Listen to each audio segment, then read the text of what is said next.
ابو ہریرہ رضی اللہ تعالیٰ عنہ حدیث سے پاک روایت فرماتے ہیں کہ نبی کریم رؤوف الرحیم علیہ الصلاۃ والسلام نے ارشاد فرمایا،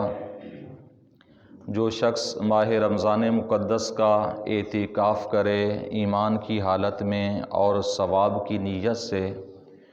اللہ تبارک و تعالی اس کے سارے گناہوں کو بخش دیتا ہے۔ اس کے گزشتہ جتنے بھی گناہ ہوتے ہیں وہ سارے کے سارے معاف ہو جاتے ہیں۔ ماہ رمضان مقدس کے آخری عشرے کا اعتکاف بہت زیادہ فضیلت اس کے بارے میں موجود ہے، قرآن و حدیث کے اندر بھی اور بزرگان دین کے اقوال سے بھی،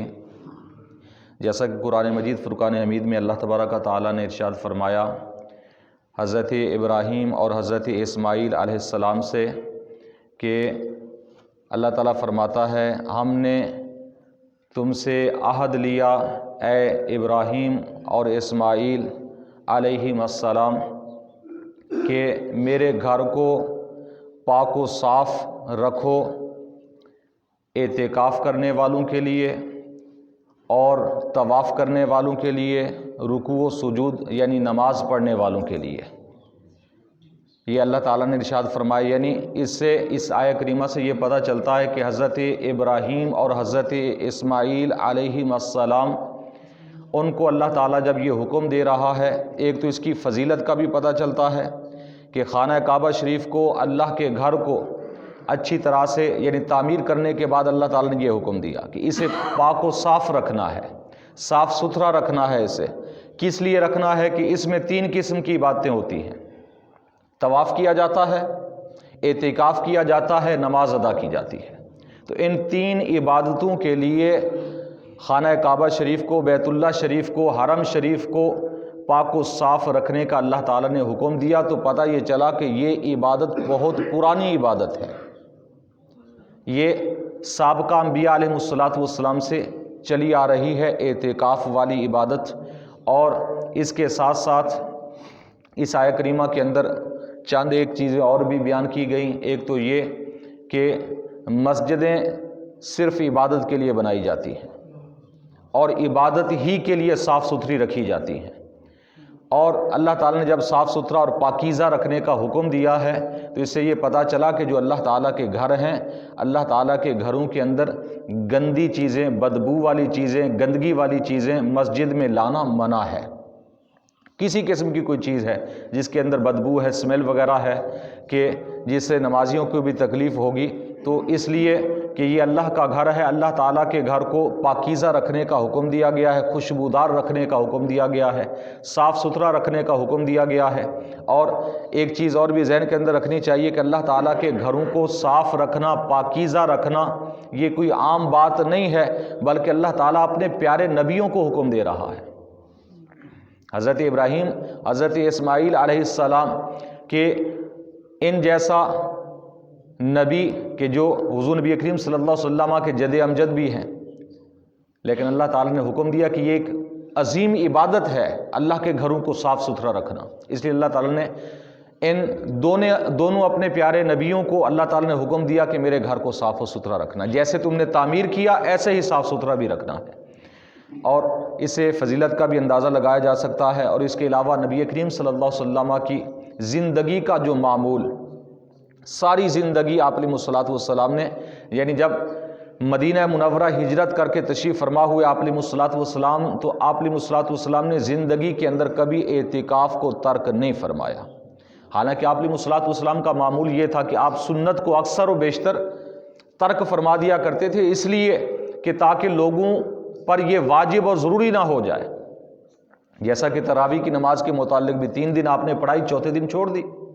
اور اس لیے چھوڑ دی حالانکہ صحابہ کرام آدھی رات تک انتظار کرتے رہے۔ آپ علیہ الصلاۃ والسلام نے فرمایا، مجھے یہ خوف تھا جس اہتمام سے تم لوگ یہ نماز پڑھ رہے تھے، مجھے یہ خوف تھا کہ اللہ تعالیٰ کی طرف سے کہیں تم پر یہ فرض نہ کر دی جائے، تو جب فرض کر دی جاتی تو پھر بہت مشکل ہو جاتا۔ اب تو یہ ہے کہ اگر کسی کو تھوڑی تکلیف ہے تو وہ اگر آگے پیچھے ہو بھی جائے تو کوئی مسئلہ نہیں ہے، اس میں کوئی گناہ والی بات نہیں ہے، گھر میں پڑھ لیں۔ لیکن سنت مؤکدہ علی الکفایہ ہے، چند لوگ مسجد میں پڑھ لیں تو بھی ٹھیک ہے۔ اگر کوئی کسی مجبوری کی وجہ سے، کسی جلدی کی وجہ سے نکل جائے، جماعت کے ساتھ نہ پڑھ سکے، گناہ نہیں ہے اس میں، کیونکہ حضور نبی کریم صلی اللہ علیہ وسلم نے اس کی چھوٹ دے دی۔ لیکن اعتکاف ہے سنت ہے، سنتی موقدہ ہے، لیکن نبی کریم صلی اللہ تعالیٰ علیہ وسلم نے ساری زندگی کبھی اسے ترک نہیں فرمایا، اس کی فضیلت کی بنا پر۔ ایک مرتبہ یعنی جس سال آپ علیہ الصلوۃ والسلام کا وصال ہونا تھا، اس سے تقریباً 2 سال قبل آپ علیہ الصلوۃ والسلام ایک سفر کے حالت میں تھے۔ اس سفر کی حالت کی وجہ سے آپ علیہ الصلوۃ والسلام سے 10 دن کا اعتکاف رہ گیا، لیکن اگلے رمضان مقدس اور جو آخری رمضان تھا حضور کی زندگی کا، اس کے اندر آپ علیہ الصلوۃ والسلام نے 20 دن کا اعتکاف فرمایا، یعنی گویا کہ اس کی قضا فرمائی۔ تو اس سے یہ ثابت ہوا کہ آپ علیہ الصلوۃ والسلام نے کبھی اعتکاف ترک نہیں فرمایا۔ اور ایک اور حدیث مبارکہ کے اندر حضرت یعنی آثار ہے، اثر ہے، اثر وہ ہوتا ہے جو صحابہ یا تابعین کے اقوال میں سے ہو، اور صحابی نے اور تابعی بزرگ نے یہ نہ فرمایا کہ یہ حضور کا فرمان ہے، تو اسے بسا اوقات حدیث موقوف بھی کہتے ہیں، اثر بھی کہتے ہیں۔ حضرت امام حسن بصری رضی اللہ تعالیٰ عنہ، آپ تابعی بزرگ ہیں، آپ فرماتے ہیں کہ اعتکاف کی اتنی زیادہ فضیلت ہے، جو بندہ مومن اعتکاف فرماتا ہے ہر ایک دن کے بدلے میں ایک حج کا اسے اجر و ثواب ملتا ہے، ہر ایک دن کے بدلے میں ایک حج کا اجر و ثواب اسے ملتا ہے۔ اس کے علاوہ اور بھی دیگر روایات موجود ہیں اس بارے میں، اسے کوشش کرنی چاہیے۔ اعتکاف بہت عظیم نعمت ہے، بہت عظیم عبادت ہے،